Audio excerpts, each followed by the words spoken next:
Hello students, welcome back to channel. तो last class में हम लोगों ने लाइफ प्रोसेसेस चैप्टर नंबर 6 आप लोगों का फिनिश करा था एनसीईआरटी का। और मैंने आप लोगों को बताया था आज की क्लास में हम लोग उस चैप्टर के एक क्विक रिवीजन करेंगे। पूरी इस एक वीडियो में हम लोग पूरे के पूरे चैप्टर को फिनिश करेंगे। वैसे मैंने आप लोगों को वो चैप्टर 11 पार्ट में समझाया है, 11 लेक्चर्स है हमारे उस चैप्टर के लाइफ प्रोसेसेस के। ठीक है, अगर आपको डिटेल में चैप्टर को समझना है तो वो सारे के सारे लेक्चर्स पहले देखना, उसके बाद इस वाली वीडियो को देखोगे तो बहुत ज्यादा हेल्पफुल होगा आपके लिए। क्योंकि आज हम कुछ बहुत ज्यादा लिखेंगे नहीं, ठीक है, सिर्फ मैं आप लोगों को एक्सप्लेन करते जाऊंगा, एक क्विक रिवीजन हो जाएगी, है ना। बहुत सारे पार्ट्स बनाए मैंने उसके, तो सभी बच्चों के लिए पॉसिबल नहीं होगा उनको देखना। तो आप लोग क्या करते हो, इस वीडियो को देखो, और अगर आप लोगों ने चैप्टर को पहले पढ़ रखा है तो ये वीडियो आप लोगों के लिए बहुत ज्यादा हेल्पफुल होगी। ठीक है, आप कुछ ही मिनटों में इस पूरे के पूरे चैप्टर को खत्म कर पाओगे। बच्चों, ये सभी के सभी लेक्चर बहुत इंपॉर्टेंट हैं और बहुत अच्छे से बहुत मेहनत करके बनाए जा रहे हैं। ठीक है, तो जितनी आप लोगों की कोशिश हो सके उतना ज्यादा शेयर करना, और अगर चैनल को सब्सक्राइब नहीं कर रखा हो चैनल को सब्सक्राइब जरूर करना, क्योंकि आगे चल के आप लोगों को बहुत सारी नई नई वीडियोस मिलने वाली हैं। ठीक है, और not even science, also other subjects faculty will also come and give you classes। ठीक है, साइंस की नहीं, अदर सब्जेक्ट की टीचर्स भी आएंगे और आप लोगों को क्लासेस प्रोवाइड कराएंगे। जैसे कि मैंने आप लोगों को बताया था कि हम लोग not only on YouTube via other social networking site will be live there and you can join us there. Okay, I will tell you how to join. मैं आप लोगों को बताऊंगा किस तरीके से ज्वाइन करना है। ठीक है, जल्दी ही हम लोग वो भी स्टार्ट करेंगे। ठीक है, एक हम लोग ऐप के थ्रू जुड़ने जा रहे हैं जिसके थ्रू मैं आप लोगों को फ्री में लाइव क्लासेस प्रोवाइड करा सकूंगा, है ना।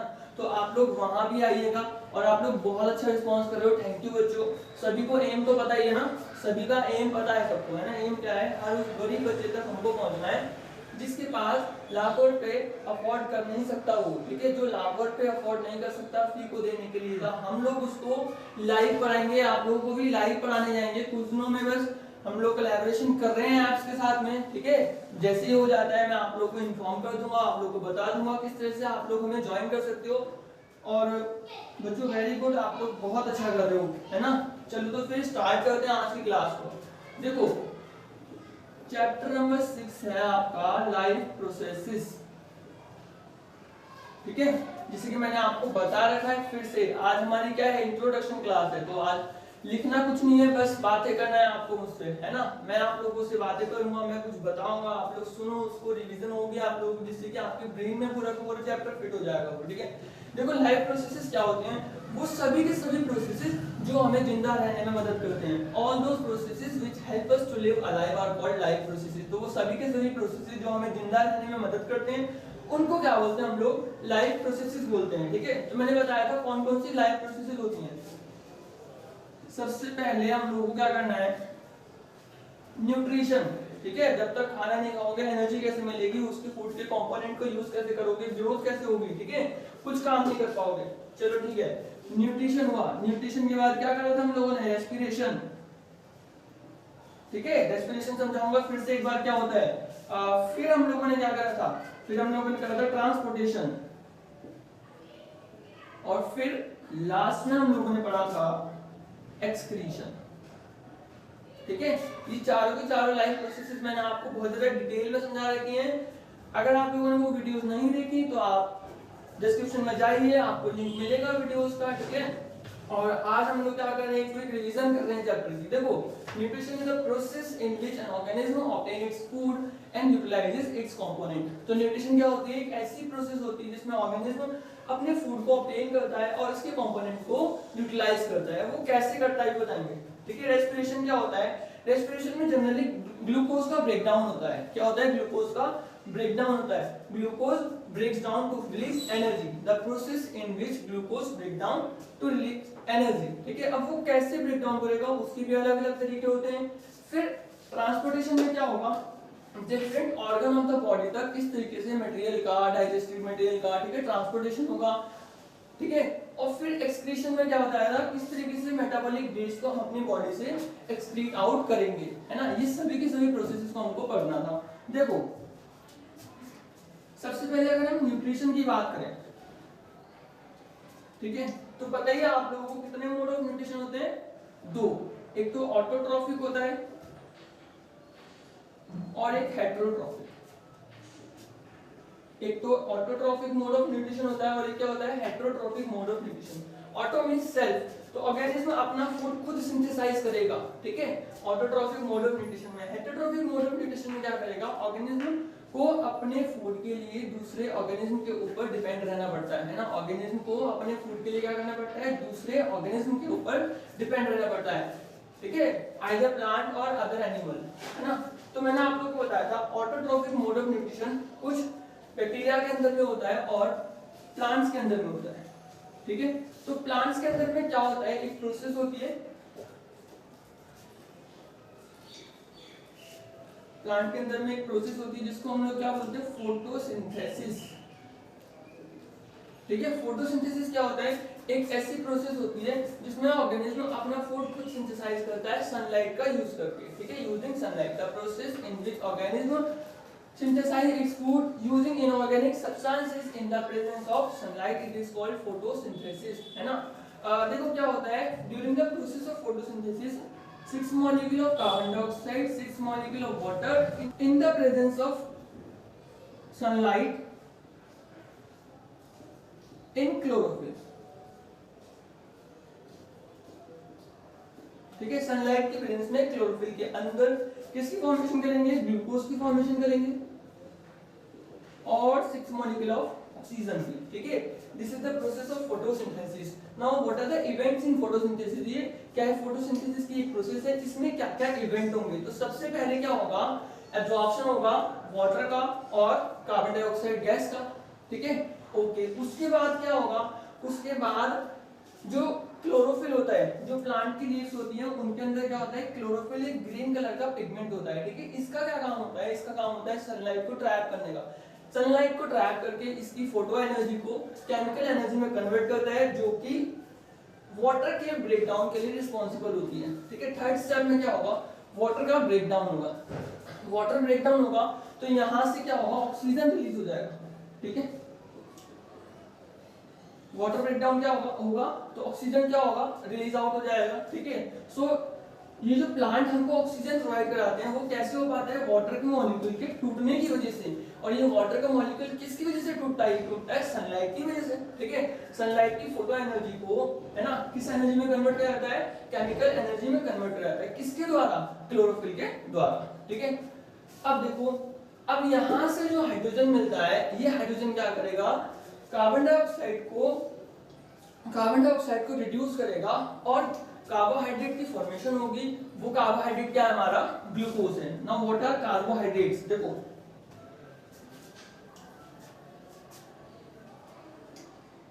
Carbohydrates are hydrates of carbon means COH। अब देखो COH, अब COH में इनका रेशियो होता है CHO लिखो, ठीक है, CHO 1:2:1। तो कार्बोहाइड्रेट में ऑलवेज कार्बन, हाइड्रोजन और ऑक्सीजन का जो रेशियो होगा 1:2:1 होगा। यहाँ भी देखा सकते हो 6 12 6, इसको कट करेंगे तो यही आएगा 1:2:1। तो क्या होता है, कार्बोहाइड्रेट्स क्या होते हैं, हाइड्रेट्स ऑफ कार्बन होते हैं, कार्बन, हाइड्रोजन और ऑक्सीजन का कंपाउंड होते हैं, ठीक है। इसमें कार्बन, हाइड्रोजन और ऑक्सीजन के कंसंट्रेशन की फिक्स वैल्यू होती है, क्या होती है, 1:2:1 के रेशियो में ये लोग पाए जाते हैं इसके अंदर, ठीक है। हम लोगों ने देखा ये ग्लूकोज। अब ग्लूकोज क्या करेगा, ग्लूकोज ऑक्सीजन के साथ कंबाइन रेस्पिरेशन की प्रोसेस होगी, एनर्जी मिलेगी, प्लांट को भी एनर्जी की जरूरत होती है, ठीक है। क्या हुआ, जितनी भी एनर्जी की जरूरत थी इसे यूटिलाइज कर ली। अब जो भी एक्स्ट्रा फूड बचता है, जो भी एक्स्ट्रा ग्लूकोज बचता है, उसको प्लांट क्या कर लेते हैं, स्टार्च की फॉर्म में स्टोर कर देते हैं। किसकी फॉर्म में स्टोर कर लेते हैं, स्टार्च की फॉर्म में स्टोर कर देते हैं, ठीक है।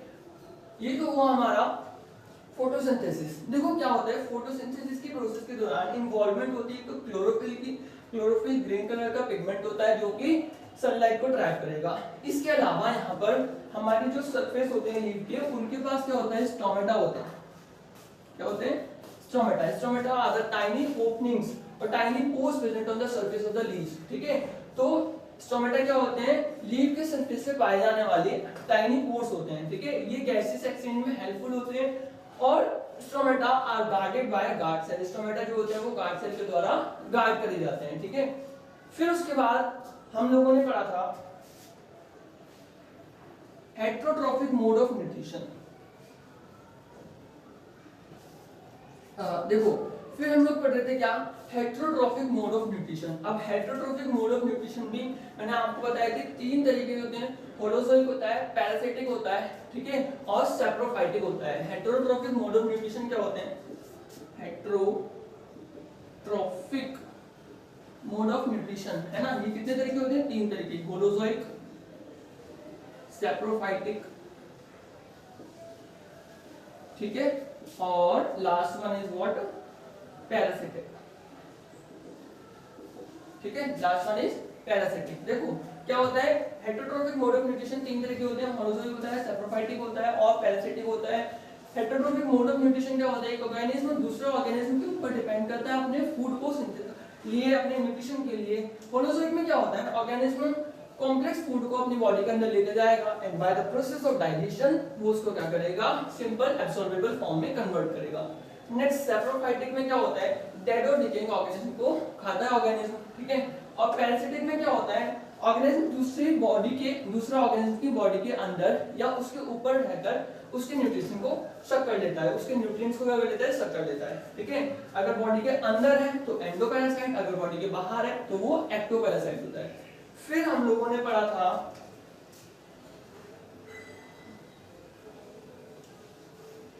किस तरीके से एनिमल के अंदर न्यूट्रिशन होता है, ठीक है। एनिमल के अंदर न्यूट्रिशन होने के लिए अलग अलग स्टेप्स होते हैं। सबसे पहले इंजेक्शन होता है, सबसे पहले क्या होता है, इंजेक्शन। वो क्या होगा, इंजेस्ट होगा, मतलब बॉडी के अंदर लेके जाया जाएगा। उसके बाद जैसे ही बॉडी के अंदर जाएगा तो उसका डाइजेशन स्टार्ट हो जाएगा।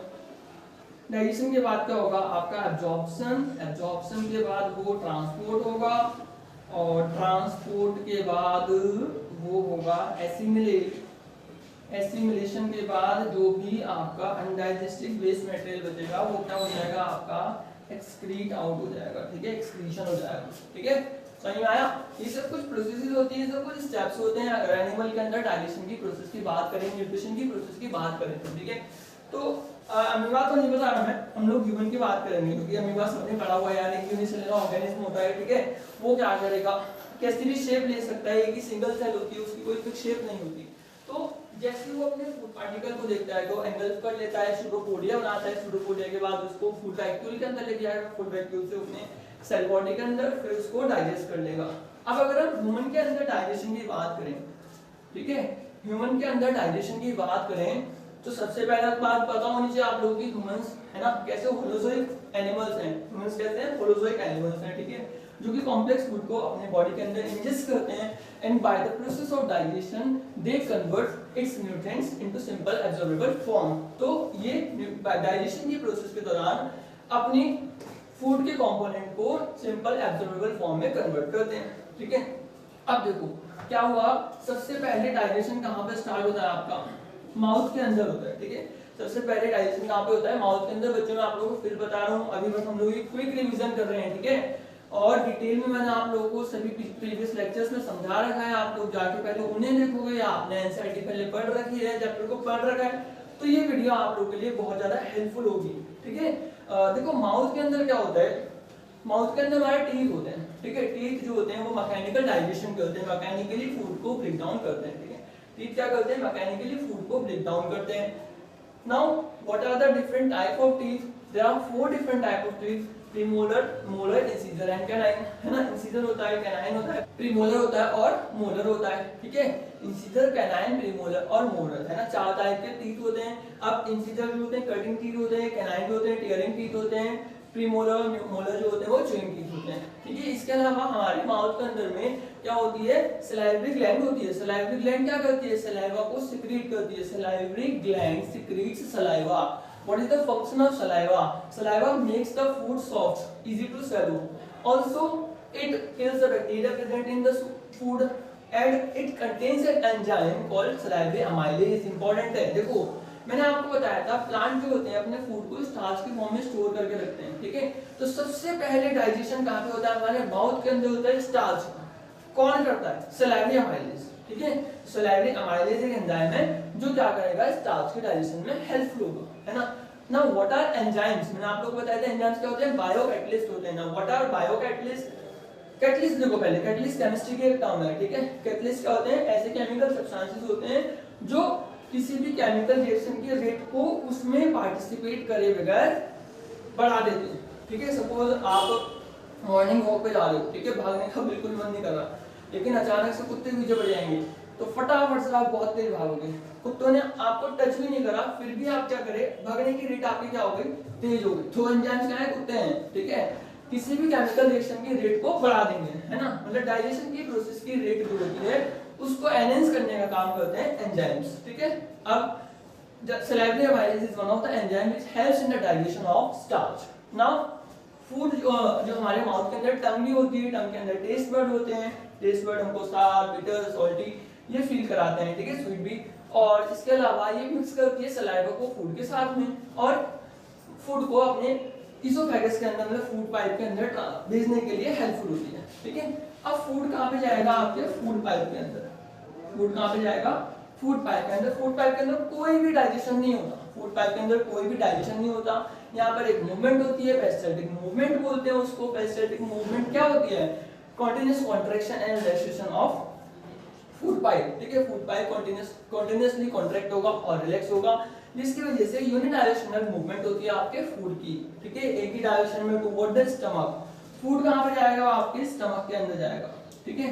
फूड कहाँ पे जाएगा, स्टमक के अंदर जाएगा। अब स्टमक में क्या होगा, स्टमक की जो वॉल होंगी, है ना, वो डाइजेस्टिव जूस सेक्रेट करेंगी। उस डाइजेस्टिव जूस के अंदर क्या होगा, HCl होगा, पेप्सिन होगा, म्यूकस होगा, ठीक है। स्टमक की वॉल क्या करेंगी, डाइजेस्टिव जूस सेक्रेट करेंगी, जिसके अंदर होगा HCl, पेप्सिन और म्यूकस, ठीक है। HCl होगा, पेप्सिन होगा, म्यूकस होगा। इंपॉर्टेंट है यहाँ पर, HCl जो होता है फूड को एसिडिक बनाने का काम करता है। Also it helps in the activation of pepsinogen into pepsin. Actually pepsin is not present in the stomach in digestive juice, it is pepsinogen which is its inactive form, ठीक है। pepsinogen present होता है जिसको HCl क्या करेगा, acidic medium create करके pepsinogen को pepsin में कन्वर्ट करने में हेल्पफुल होगा, ठीक है। अब पेप्सिनोजन पेप्सिन में कन्वर्ट हो गया तो ये क्या करेगा, पेप्सिन प्रोटीन के ऊपर एक्ट करेगा और उसको पेप्टोन्स में कन्वर्ट करेगा, ठीक है। Pepsin convert proteins into peptones. फिर HCl म्यूकस क्या करता है, आपकी स्टमक की वॉल को HCl के इफेक्ट से बचाता है। देखो जो सेकंड चैप्टर हम लोगों ने करा था, मैंने बताया था HCl इज अ एसिड, ठीक है, और बहुत डेंजरस एसिड होता है ना। और क्या कर हमारी बॉडी के अंदर प्रेजेंट है, तो इसके इफेक्ट से भी तो बचना पड़ेगा। तो इसके इफेक्ट से बचने के लिए कौन प्रेजेंट होता है वहां पर, म्यूकस। म्यूकस जो होता है हमारी स्टमक की वॉल पर लाइनिंग बना लेता है, जो कि HCl के इफेक्ट से हमारे स्टमक को बचाता है। हाँ, जब इसकी कंसंट्रेशन ज्यादा हो जाती है तो एसिडिटी हो जाती है, ठीक है। अब पार्सली डाइजेस्टेड फूड जिसको हम लोग चाइम बोलते हैं, वो कहाँ पे एंटर करता है, हमारी स्मॉल इंटेस्टाइन के अंदर, ठीक है। अब पार्सली डाइजेस्टेड फूड क्या करेगा, हमारी स्मॉल इंटेस्टाइन के अंदर एंटर करेगा। Now what happens in small intestine, small intestine के अंदर डिफरेंट ग्लैंड से सिक्रीशन आएगा, ठीक है, डाइजेस्टिव जूस का, जो कि फूड को डाइजेस्ट करने में हेल्पफुल होंगे। तो सबसे पहले कहां से सिक्रीशन आएगा, लिवर से आएगा, ठीक है। लिवर क्या, लिवर पता है आपको, liver is the largest endocrine gland, ठीक है। एंडोक्राइन ग्लैंड क्या होती है, चैप्टर नंबर 7 करेंगे, जल्दी करेंगे हम लोग, ठीक है, तो मैं आपको बताऊंगा।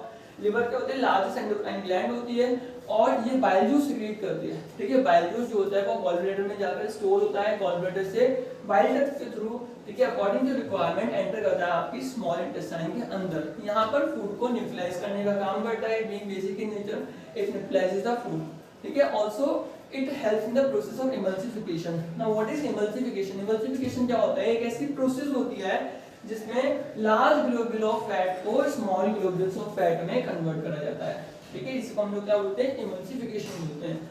Also digestive juice, pancreatic juice comes from pancreas, ठीक है। पैनक्रियास से पैनक्रियाटिक जूस आता है, उसके अंदर ट्रिप्सिन होता है, लैक्टेज होता है और अमाइलेज होता है, ठीक है। सलाइवरी अमाइलेज तो सलाइवा में होता है और आपके पैनक्रियाटिक जूस में भी अमाइलेज प्रेजेंट होता है ना। What is the function of trypsin, trypsin helps in the digestion of protein into peptones and amylase helps in the digestion of conversion of these small globules of fat into more small, है ना, much smaller one, ठीक है, इन बड़े बड़े छोटे globule को और छोटे ग्लोबुल्स में कन्वर्ट करने का काम करता है ना। और बताइए आप लोगों को, तो अमाइलेज किसको डाइजेस्ट करेगा, आपके स्टार्च को, ठीक है। स्टार्च जो होता है वो स्टोर्ड फूड होता है प्लांट के अंदर में। अब देखो ये तो हो गई आपके अदर ग्लैंड की बात। ऑल्सो द स्मॉल इंटेस्टाइन की जो वॉल होती हैं वो भी डाइजेस्टिव जूस को सेक्रेट करती है, जो फाइनली प्रोटीन को अमीनो एसिड में कन्वर्ट करता है। ये इंपॉर्टेंट है बच्चों, ठीक है। फाइनल प्रोडक्ट ऑफ डाइजेशन क्या होते हैं आपके, प्रोटीन को किस में कन्वर्ट करता है वो, अमाइनो एसिड्स में, ठीक है। तो protein are finally digested into amino acids, ठीक है। इसके अलावा जो आपके कार्बोहाइड्रेट्स होते हैं वो ग्लूकोज में, ठीक है। और जो फैट होता है वो फैटी एसिड और ग्लिसरॉल, ठीक है। फैट किस में कन्वर्ट हो जाता है, फैटी एसिड और ग्लिसरॉल में। देखो these are the final product of digestion, protein convert into amino acids, carbohydrate, glucose और फैट जो होता है फैटी एसिड और ग्लिसरॉल में, ठीक है। अब यहाँ से क्या होता है आपके स्मॉल इंटेस्टाइन में फिंगर लाइक प्रोजेक्शन होती है, वो फिंगर लाइक प्रोजेक्शन इन डाइजेस्टेड फूड के कंपोनेंट को, इन न्यूट्रिएंट्स को different organ of the body तक एसिमिलेट करने का काम करते हैं। और जो भी अनडाइजेस्टेड वेस्ट फूड होता है वो आपके लार्ज इंटेस्टाइन में जाता है। और हाँ याद रखना, लार्ज इंटेस्टाइन में क्या होगा, जो भी आपका अनडाइजेस्टेड फूड में एक्स्ट्रा अमाउंट ऑफ वाटर है उसको रीअब्सॉर्ब कर लिया जाएगा और फिर बचा हुआ वेस्ट मटेरियल बॉडी से बाहर निकाल दिया जाएगा एनएस के थ्रू। ये तो थी हमारी डाइजेशन की प्रोसेस, पूरी खत्म हुई। फिर उसके बाद हम लोगों ने स्टार्ट करा, देखो अभी हम लोगों ने एक लाइफ प्रोसेस खत्म करा है न्यूट्रिशन को, ठीक है। फिर हम लोग करेंगे इसको रेस्पिरेशन को, है ना। रेस्पिरेशन क्या होता है, एक ऐसी प्रोसेस जिसमें ब्रेकडाउन होता है ग्लूकोज का। तो ग्लूकोज ब्रेकडाउन होकर क्या करेगा, कार्बन डाइऑक्साइड बनाएगा, वाटर बनाएगा और एनर्जी रिलीज करेगा। अगर होता है प्रेजेंस ऑफ ऑक्सीजन में, ठीक है, क्या होगा, C6H12O6 plus 6O2 gives you 6CO2 plus 6H2O plus energy. अगर हम ह्यूमन की बात करें तो यही प्रोसेस होती है। अगर रेस्पिरेशन की प्रोसेस प्रेजेंस ऑफ ऑक्सीजन में हो रही है तो इसको हम लोग क्या बोलते हैं, एरोबिक रेस्पिरेशन बोलते हैं। क्या बोलते हैं इसको, एरोबिक रेस्पिरेशन, ठीक है। और एब्सेंस ऑफ ऑक्सीजन में होती है तो उसको बोलते हैं हम लोग एनाएरोबिक रेस्पिरेशन, ठीक है, जो कि ईस्ट के अंदर में होती है। और एरोबिक रेस्पिरेशन ह्यूमन के अंदर बात करें, देखो सबसे पहले क्या होता है, ग्लूकोज का ब्रेकडाउन होता है ना। साइटोप्लाज्म के अंदर ग्लूकोज पायरुवेट में टूटता है, फिर वो पायरुवेट जो होता है माइटोकॉन्ड्रिया के अंदर ब्रेकडाउन कंप्लीटली होकर 6 कार्बन डाइऑक्साइड 6 मॉलिक्यूल वाटर और एनर्जी रिलीज करता है। ये जो एनर्जी होती है अगर यूज करनी होगी तो यूज हो जाएगी, अदरवाइज किसके फॉर्म में स्टोर होती है, एटीपी की फॉर्म में स्टोर होती है, एडेनोसिन ट्राइफॉस्फेट, ठीक है। एडेनोसिन ट्राइफॉस्फेट क्या होता है, energy currency of the cell होती है ना, सेल की एनर्जी करेंसी होती है एडेनोसिन ट्राइफॉस्फेट। मतलब जब भी सेल को एनर्जी को खर्च करना होगा तो वो क्या खर्च करेगा, एटीपी को खर्च करेगा, ठीक है। और पूरा रेस्पिरेटरी पाथवे यार आप लोग एक बार देख लेना। देखो क्या होता है, नेजल कैविटी होती है, नेजल कैविटी, ठीक है। नेजल कैविटी से क्या होता है, फेरिंक्स, फेरिंक्स से लैरिंक्स, लैरिंक्स से ट्रैकिया, ट्रैकिया से ब्रोंकाई और ब्रोंकाई से ब्रोंकियोल और ब्रोंकियोल से आपका क्या होता है, एल्वियोलाई के अंदर एंटर करती है, ठीक है। तो ये था रेस्पिरेशन। देखो अगर हम रेस्पिरेशन इन ह्यूमन की बात करें तो दो स्टेप प्रोसेस होती है। सबसे पहले क्या होता है, इनहेलेशन एक्सहेलेशन, मतलब कि एब्जॉर्प्शन होगा ऑक्सीजन का, ठीक है, लंग्स के अंदर से ऑक्सीजन ट्रांसपोर्ट होगी सेल तक और फिर वहां पर ग्लूकोज के साथ कंबाइन करके कार्बन डाइऑक्साइड, वाटर और एनर्जी की फॉर्मेशन होगी, ठीक है। कभी-कभी क्या होता है, बॉडी के अंदर लैक ऑफ ऑक्सीजन होता है तो उस कंडीशन में हमारी बॉडी में लैक्टिक एसिड की फॉर्मेशन होती है। लैक्टिक एसिड जो होता है जॉइंट्स में जाके एक्युमुलेट हो जाता है, इकट्ठा हो जाता है, फिर वहां पर क्या होगा, मसल क्रैम्प होता है, उसको मतलब जॉइंट्स में पेन होना स्टार्ट हो जाता है, ठीक है। तो उससे छुटकारा पाने के लिए हमें क्या करना चाहिए, ल्यूकवार्म वाटर से नहा लेना चाहिए, हल्के गुनगुने पानी से नहा लेना चाहिए, ठीक है। और देखो ये तो हुआ आपका रेस्पिरेशन, ठीक है। दो लाइफ प्रोसेसेस हम लोगों ने कर लिए। सबसे पहले हम लोगों ने न्यूट्रिशन पढ़ा, उसके बाद हम लोगों ने रेस्पिरेशन पढ़ा, फिर मैंने बताया था आप लोगों को ट्रांसपोर्टेशन के बारे में, ठीक है। ट्रांसपोर्टेशन क्या होता है, एक ऐसी प्रोसेस होती है जिसमें डाइजेस्टेड फूड मटेरियल का और रिक्वायर्ड कोई भी कंपोनेंट है ना जो भी डिफरेंट ऑर्गन का रिक्वायरमेंट है उसके ट्रांसपोर्टेशन में हेल्पफुल होती है, वो प्रोसेस होती है, उसको हम लोग क्या बोलते हैं, ट्रांसपोर्टेशन। अब अगर हम ह्यूमन की बात करें, मैंने आप लोगों को बताया था ट्रांसपोर्टेशन होने के लिए किस किस चीज की रिक्वायरमेंट होगी, ब्लड की रिक्वायरमेंट होगी, ब्लड वेसल्स की रिक्वायरमेंट होगी, ठीक है, इसके अलावा आपके हार्ट की रिक्वायरमेंट होगी। फिर मैंने आप लोगों को बताया था ब्लड जो होता है उसके अंदर प्लाज्मा होता है ना, और ब्लड सेल्स होती हैं, ब्लड प्लाज्मा के अंदर 95% 90 to 95% वाटर होता है, बाकी बचा हुआ आपका प्रोटीन और मिनरल्स वो सब होते हैं। फिर ब्लड प्लाज्मा जो होता है वो मीडियम प्रोवाइड कराता है किसको, सेल्स को, ब्लड सेल को ट्रांसपोर्ट करने के लिए, ठीक है। ब्लड सेल तीन तरह की होती हैं, red blood cell, white blood cell और प्लेटलेट्स, ठीक है। इन तीनों का अलग अलग फंक्शन होता है। देखो जो रेड ब्लड सेल्स होती हैं वो रेड इसलिए होती हैं क्योंकि उनके पास एक कंपोनेंट होता है, एक पिगमेंट होता है हीमोग्लोबिन, ठीक है। हीमोग्लोबिन ऑक्सीजन से बाइंड करता है और फिर डिफरेंट ऑर्गन तक उसको ट्रांसपोर्ट करने में हेल्पफुल होता है ना। ब्लड वेसल्स जो होती हैं वो भी तीन तरह की होती हैं, आर्टरीज होती हैं, वेन्स होती हैं, ठीक है, और आपकी कैपिलरीज होती हैं। आर्टरी जो होती है वो ट्रांसपोर्ट करती हैं ऑक्सीजनेटेड ब्लड को, वेन्स क्या करती हैं, डीऑक्सीजनेटेड ब्लड को, और कैपिलरीज आर्टरीज और वेन्स मिलकर कैपिलरीज बनाती हैं जो कि सेल्स के अंदर एक्सचेंज ऑफ गैसेस के लिए रिस्पांसिबल होती हैं, ठीक है। फिर हम लोगों ने हार्ट के बारे में पढ़ा था, हार्ट के 4 चैम्बर होते हैं, 2 ऑरिकल होते हैं, 2 वेंट्रिकल होते हैं। राइट वाले चैम्बर के अंदर में ऑलवेज डीऑक्सीजनेटेड ब्लड होता है और लेफ्ट वाले चैम्बर के अंदर में ऑलवेज ऑक्सीजनेटेड ब्लड होता है, ठीक है। ये पॉइंट याद रखना आप लोग कि राइट वाले चैम्बर में ऑलवेज डीऑक्सीजनेटेड ब्लड होता है और लेफ्ट वाले चैम्बर में ऑलवेज ऑक्सीजनेटेड ब्लड होता है, ठीक है। फिर हम लोगों ने पढ़ा था डबल सर्कुलेशन के बारे में। इसके बारे में पढ़ा था हम लोगों ने डबल सर्कुलेशन के बारे में, बहुत इंपॉर्टेंट है ये टॉपिक, है ना बच्चों। डबल सर्कुलेशन क्या होता है, 2 बार ब्लड होता है हमारे हार्ट के अंदर एंटर करता है, 2 बार ब्लड हमारे हार्ट के अंदर एंटर करता है। एक बार तो क्या करेगा, लंग्स से पल्मोनरी वेन्स के थ्रू ऑक्सीजनेटेड ब्लड जो होगा वो हमारे लेफ्ट चैम्बर के अंदर एंटर करता है। फिर से एक बार सुन लो, एक बार क्या होगा, हमारे लंग्स से पल्मोनरी वेन के थ्रू ऑक्सीजनेटेड ब्लड जो होगा वो एंटर करेगा लेफ्ट ऑरिकल में, लेफ्ट ऑरिकल से लेफ्ट वेंट्रिकल में जाएगा, लेफ्ट वेंट्रिकल से वो एओर्टा से होते हुए आर्टरी के अंदर एंटर करता है। फिर वो टिश्यू तक जाता है, टिश्यू में कार्बन डाइऑक्साइड मतलब ऑक्सीजन छोड़ेगा, हीमोग्लोबिन और कार्बन डाइऑक्साइड को अटैच करेगा और क्या होगा, डीऑक्सीजनेटेड ब्लड जो होगा वो वेन के अंदर एंटर करेगा, वेन से फिर वो आपके वेना कावा के थ्रू राइट चैम्बर में एंटर करेगा, ठीक है। राइट चैम्बर में एंटर करेगा तो पल्मोनरी आर्टरी के थ्रू फिर वो क्या करेगा, आपके लंग्स में फिर से चला जाएगा। तो कितनी बार ब्लड आया, 2 बार ब्लड आया, ठीक है।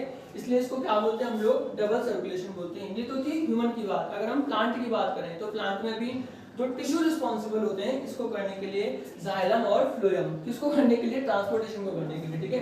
तो जाइलम और phloem are responsible for the transportation, है ना, इन प्लांट्स के अंदर ट्रांसपोर्टेशन के लिए कौन रिस्पांसिबल होता है, जाइलम होता है और फ्लोएम होता है, ठीक है। फिर हम लोगों ने पढ़ा था एक्सक्रीशन के बारे में। देखो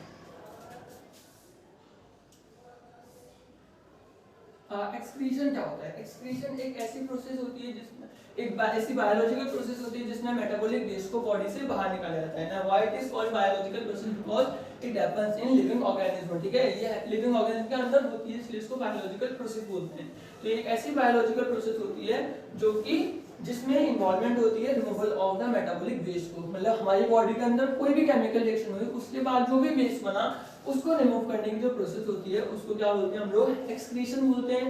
एक्सक्रीटरी सिस्टम की अगर हम बात करें ह्यूमन की तो किडनी होगी, एक पेयर किडनी, बताया था मैंने आप लोगों को लास्ट क्लास में, एक पेयर किडनी होती है, यूरेटर होता है, ठीक है, और फिर यूरिनरी ब्लैडर होता है और यूरेथ्रा होता है, ठीक है।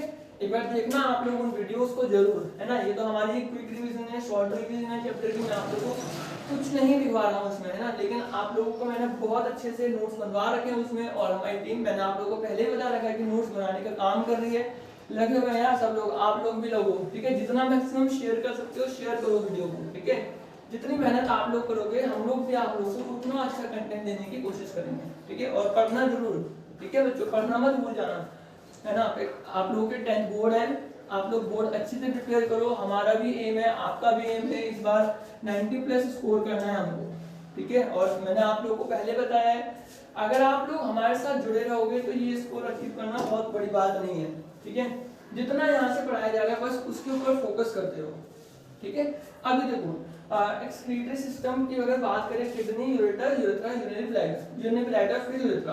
ठीक है। अब किडनी के अंदर क्या होता है, नेफ्रॉन होते हैं। Nephron helps in the process of filtration of the blood, है ना। किस तरीके से फिल्ट्रेशन होता है, नेफ्रॉन के अंदर वोमेन्स कैप्सूल, मतलब अगर हम नेफ्रॉन के स्ट्रक्चर की बात करें तो ये क्या होता है, वोमेन्स कैप्सूल होता है, ठीक है।